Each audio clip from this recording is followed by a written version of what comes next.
Hi అండి, అందరికీ నమస్తే. అందరూ ఎలా ఉన్నారు? నేనైతే చాలా బాగున్నాను. మీరందరూ కూడా ఆనందంగా ఆరోగ్యంగా ఉండాలని మనస్ఫూర్తిగా దేవుణ్ణి కోరుకుంటున్నాను.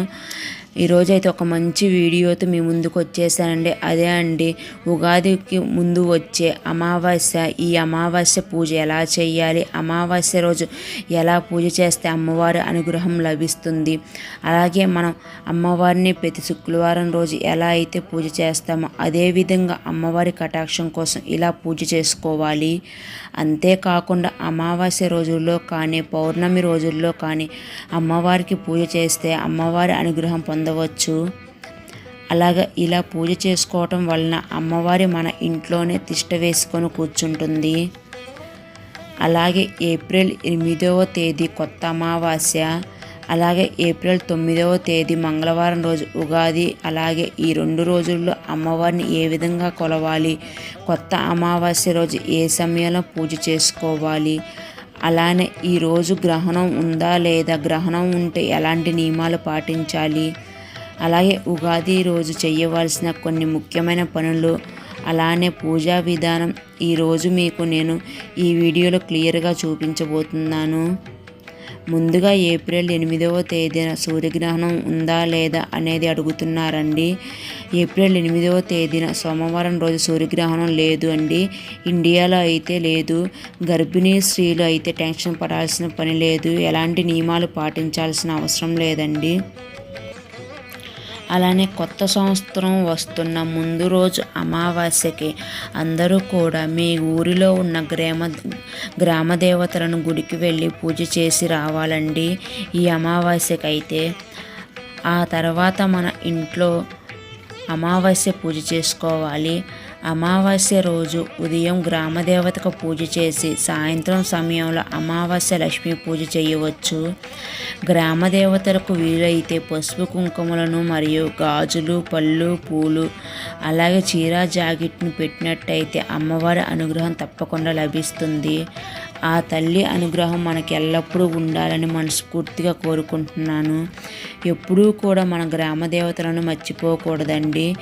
ఈ పూజ అయితే సాయంత్రం సమయంలో అంటే 6 గంటలకు పూజ చేయవచ్చు, లేదా అర్ధరాత్రి 12 గంటలకైనా ఈ పూజ చేసుకోవచ్చు. ఈ పూజ చేయాలనుకున్న వారు ఆ రోజు అంతా నాన్ వెజ్ తినకుండా ఉంటే సరిపోతుంది. ఇంకా ఎలాంటి నియమాలు పాటించాల్సిన అవసరం లేదండి. అలాగే మన పూజ చేసే రోజు అంటే అమావాస్య ముందు రోజు నైట్ ఇల్లంతా క్లీన్ చేసుకొని పెట్టుకోవాలి. ఎందుకంటే అమావాస్య రోజు క్లీన్ చేయకూడదు అంటారు కదా. అమావాస్య అంటేనే లక్ష్మీదేవికి చాలా ఇష్టమైన రోజు కాబట్టి, అమ్మవారు అదే రోజు పుట్టింది కాబట్టి పూజ చేసే ముందు మన ఇంటికి గడపకు పసుపు రాసి కుంకుమలతో అలంకరణ చేసుకోవాలి. అలాగే ఇంటి గుమ్మాలకి పచ్చటి మామిడాకులను పూలతో నిండుగా అలంకరణ చేసుకోవాలండి. ఇలా చేసుకున్న తర్వాత పూజ అయితే చేసుకోవాలి. ఈ పూజ దేవుడి గదిలో కానీ లేదా ఒక పీఠపు ఏర్పాటు చేసుకొని కానీ పూజ చేసుకోవచ్చు. ఈ పూజ అర్ధరాత్రి చేసుకుంటే చాలా మంచిదండి. అలాగే ఒక పీట వేసుకొని ఆ పీట మీద అమ్మవారి చిత్రపటాన్ని ఏర్పాటు చేసుకోవాలి. లేదా అమ్మవారి విగ్రహం ఉంటే విగ్రహం రూపంలో ఉంటే అలాగే కూడా పెట్టుకొని పూజ చేసుకోవచ్చు. ఈ అమావాస్య రోజు కానీ ఉగాది రోజు కానీ అమ్మవారికి తామర గింజల మాల లేదా చిట్టి గాజుల మాల వేసుకుంటే చాలా మంచిది. అలాగే పసుపు కొమ్ముల మాలతో వేసుకున్నా కూడా అమ్మవారి అనుగ్రహం తప్పకుండా లభిస్తుంది.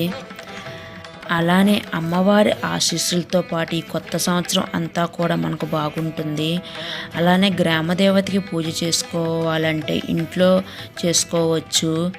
అలాగే ఇంట్లో గ్రామదేవత ఫోటో లేకపోతే కనుక పసుపుతో ముద్ద చేసుకొని పసుపు ముద్దలా చేసి పూజలో పెట్టుకొని పూజ చేసుకోవచ్చు. ఆ తర్వాత అమ్మవారి నిండుగా పువ్వులతో అలంకరణ చేసుకోవాలి. మీ దగ్గర ఏ పువ్వులు ఉంటే ఆ పువ్వులతో అలంకరణ చేసుకోండి. అలాగే ఇక్కడ ఏ పూజ మొదలు పెట్టినా మనం గణపతికి అయితే ముందుగా పూజ చేసుకుంటాం కాబట్టి గణపతి ఫోటోని లేదా విగ్రహం ఉంటే విగ్రహం రూపంలో కానీ గణపతిని కూడా పెట్టుకోవాలి. అలాగే లక్ష్మీదేవితో పాటు స్వామివారికి కూడా పూజ చేసుకోవాలి. ఇలా వెంకటేశ్వర స్వామి విగ్రహాన్ని పెట్టుకొని పూజ అయితే చేసుకుంటున్నాను. అమ్మవారిని ఇలా అందంగా పూలతో అలంకరణ చేసి అలాగే మామిడి ఆకులను కూడా పెట్టుకున్నాను. ఇలా గ్రామదేవతకి పూజ చేసేటప్పుడు గ్రామదేవతలకు పూజ చేసేటప్పుడు ఎప్పుడైనా సరే మనం వేపాకును అయితే పెట్టుకోవాలండి. ఇలా నేను వేపాకును కూడా పూజా మందిరానికి పెట్టేసుకున్నాను.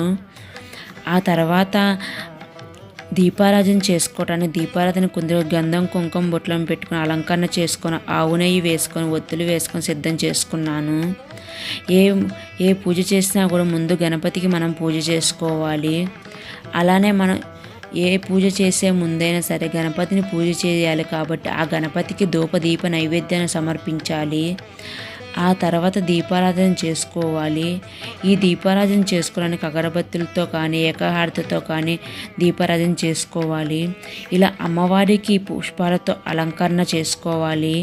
అమ్మవారి అలంకరణ ప్రియురాలు అంటారు కాబట్టి అమ్మవారిని ఎంత అలంకరణ చేసుకుంటే అంత అమ్మవారికి ఇష్టం కాబట్టి మనకి అమ్మవారి అనుగ్రహం తప్పకుండా లభిస్తుంది.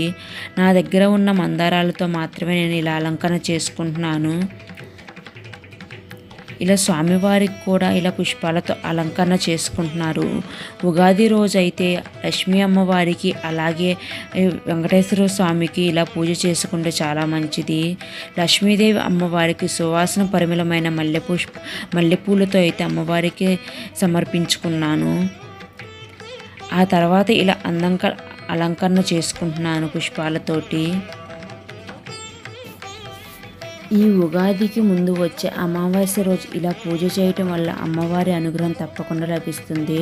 అలాగే మీ దగ్గర కనుక మంగళకరమైన వస్తువులు ఉన్నట్లయితే మంగళకరమైన వస్తువులతో లేదా అక్షింతలతో కానీ లేదా కుంకుమతో కానీ లేదా రూపాకాయన్స్తో కానీ లేదా పసుపు కొమ్ములతో కానీ అష్టోత్తరం పూజ కూడా చేసుకోవచ్చు. అమ్మవారికి అష్టోత్తరం పూజ చేసుకునే ముందు ఏ పూజ అయితే మనం ముందుగా ప్రారంభించాలో ఆ దేవుణ్ణి కోరుకుంటూ ఆ అమ్మవారిని అనుగ్రహం మనసులో అమ్మవారిని తలుచుకుంటూ పూజ అయితే చేసుకోవాలి. ఇలా అమ్మవారికి ఇలా అందంగా అలంకరించుకుంటే అమ్మవారికి చాలా ఇష్టం కూడా. అమ్మవారికి ఎంత అలంకరణ చేస్తే అమ్మవారి అంత అనుగ్రహం లభిస్తుంది మనకి. ఇలా వేపాకులతోటి అలాగే మామిడి ఆకులతో ఇలాగా అందంగా అలంకరణ చేసుకున్నాను నా పూజా మందిరాన్ని. అలాగే అమ్మవారి అనుగ్రహం పొందటానికి ఇలా నేను ఈరోజు పసుపు కొమ్ములతో అష్టోత్తరం పూజ కూడా చేసుకోబోతున్నాను. నా పూజా మందిరం ఎలా అలంకరించుకున్నాను అలాగే నా పూజా విధానం మీ అందరితో షేర్ చేసుకుంటున్నాను. ఈ వీడియో మీ అందరికీ ఎంతో కొంత యూజ్ అవుతుందని చెప్పేసి మీకు ఈ వీడియో అయితే పోస్ట్ చేస్తున్నాను. అలాగే మీకు కనుక ఈ వీడియో నచ్చినట్లయితే నాకు తప్పకుండా కామెంట్ చేయండి. అలాగే అమ్మవారికి అలంకరణ అయిపోయిన తర్వాత ఇలాగా అన్నీ సిద్ధం చేసుకున్న తర్వాత ఇలాగ ఒక మట్టిది కుండ లాంటిది తీసుకోవాలండి. కొత్త కుండ అయి ఉండాలి. నేను చిన్న సైజు తీసుకున్నాను. దానికి శుభ్రంగా కడిగేసుకొని పసుపు రాసి కుంకుమ బొట్లను పెట్టుకొని శుద్ధ జలాన్ని ఏర్పాటు చేసుకొని అందులో కొంచెం పసుపు అలాగే కుంకుమ వేసుకోవాలి. ఆ తర్వాత రెండు పసుపు కొమ్ములను ఆ నీళ్ళల్లో వేసుకొని అలాగే కొద్దిగా వేపాకును కూడా పెట్టుకోవాలి. ఇక్కడ నేను చిన్న సైజు కుండను ఏర్పాటు చేసుకున్నా కాబట్టి చిన్న వేపాకును అయితే పెట్టుకున్నాను. ఆ తర్వాత 2 పూలను ఏర్పాటు చేసుకోవాలి. ఆ తర్వాత పైన ఒక ప్లేట్ పెట్టుకొని ఇలా 2 మట్టి ప్రమిదలను తీసుకొని పసుపు రాసి కుంకుమ బొట్లను పెట్టుకొని అలంకరణ చేసుకోవాలి. ఇలా పెట్టుకొని దీపారాజన చేయటం వల్ల గ్రామదేవతకి కుంభదీపం అని అంటారండి. ఈ కుంభదీపం గ్రామదేవతకి నేను పెట్టుకుంటున్నాను. గ్రామదేవతకి పెట్టుకోవడానికి ఇలాగ నేను పసుపు ముద్దన చేసుకొని పసుపుతో అయితే అమ్మవారిని చేసుకున్నాను. మన ఇంట్లో గ్రామదేవత ఫోటోలు ఉండవు కాబట్టి ఇలా పసుపు ముద్దను చేసుకోవటం వల్ల గ్రామదేవతని అనుకొని మనం చేసుకొని దీపం అయితే పెట్టుకోవాలి. ఇలాగ 2 కలిపి ఒత్తులను వేసుకొని ఇలా పసుపుతో అమ్మవారిని చేసుకొని ఇలాగ ఏర్పాటు చేసుకోవాలి. ఇలా ఏర్పాటు చేసుకొని పుష్పాలతో అందంగా అలంకరణ చేసుకున్నాను. ఇలా గ్రామ దేవతల్ని ఎప్పుడూ మర్చిపోకుండా మనము పూజ చేసుకున్నట్లయితే ఆ గ్రామ దేవతల అనుగ్రహం మనకు తప్పకుండా లభిస్తుందండి. మన ఊరిలో ఉండే గ్రామ దేవతల్ని ఎప్పుడూ కూడా తలుచుకుంటూ అలాగే మనం గుడికి వెళ్ళి పూజలు చేస్తూ ఉంటే అమ్మవారి అనుగ్రహాలు తప్పకుండా లభిస్తాయి. ఇలా అందంగా అలంకరణ అయితే చేసుకున్నాను.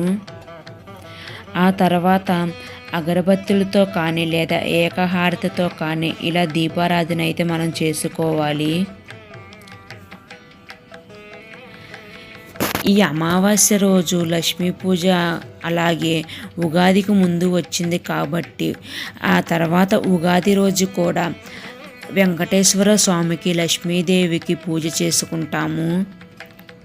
ఈ కొత్త అమావాస్య రోజు కొత్త పనులు పూర్తి అవ్వాలని అలాగే మనం అనుకున్న కోరికలు నెరవేరాలని అమ్మవారిని ఇలాగ పూజ చేసుకున్నాను. అలాగే గణపతికి ముందుగా దీపం పెట్టుకున్నాక ఇలా నైవేద్యంగా బెల్లం అయితే సమర్పించుకున్నాను. ఆ తర్వాత అమ్మవారికి కూడా ఇలా ఒక ప్లేటు సిద్ధం చేసుకొని అమ్మవారికి తాంబూలాన్ని ఏర్పాటు చేసుకున్నాను. అమ్మవారికి ఇలా తాంబూలం సమర్పించాను. ఇలా తాంబూలం సమర్పించటం వల్ల అమ్మవారి అనుగ్రహం లభిస్తుంది. ఆ తర్వాత నేను పసుపు కొమ్ములతో అష్టోత్తరం పూజ అయితే చేసుకున్నాను. ఇలా శ్రీ లక్ష్మీ అష్టోత్తర శతనామావళి పుస్తకంతో ఇలా అష్టోత్తరాలు చదువుకున్నాను. ఓం ప్రకృతే నమః, ఓం వికృతే నమః, ఓం విద్యాయే నమః, ఓం సర్వభూతప్రదాయే నమః, ఓం శ్రద్ధాయ నమః, ఓం విభూత్యాయ నమః, ఓం సురభాయ నమః, ఓం పరమాత్మకే నమః అనుకుంటూ ఒక్కొక్క నామం చదువుకుంటూ ఒక్కొక్క పసుపు కొమ్మును తీసుకుంటూ అమ్మవారికి ఇలా పూజ చేసుకున్నాను. ఈ పూజ అర్ధరాత్రి సమయంలో కానీ లేదా సంధ్యా సమయం అంటే 5:30 నుంచి లేదా 5 గంటల నుంచి అంటారు కదండి. సంధ్యా సమయంలో అమావాస్య రోజు ఇలా పూజ చేసుకోవటం వల్ల చాలా మంచిది. అమ్మవారికి అమావాస్య లక్ష్మీ పూజ అని అంటాం కదండి. లక్ష్మీదేవికి ఎంతో ఇష్టమైన రోజు అమ్మవారు అమావాస్య రోజు పుట్టింది కాబట్టి అమ్మవారికి ఇలా పూజ చేయటం వల్ల అమ్మవారి అనుగ్రహం పొందుతాము. ఈ అమావాస్య రోజు అఖండ ఐశ్వర్యము సిరి సంపదలు తొలతోగాలని మన కుటుంబం ఎల్లప్పుడూ చల్లగా ఉండాలని మనస్ఫూర్తిగా కోరుకుంటూ అలాగే అమ్మవారికి హారతి సమర్పించుకుంటున్నాను. ఇలా నేను అమ్మవారికి ఎప్పుడు పచ్చకర్పూరాన్ని వాడతానండి. అలాగే వెంకటేశ్వర స్వామికి పచ్చకర్పూరం అన్నా కూడా చాలా ఇష్టము.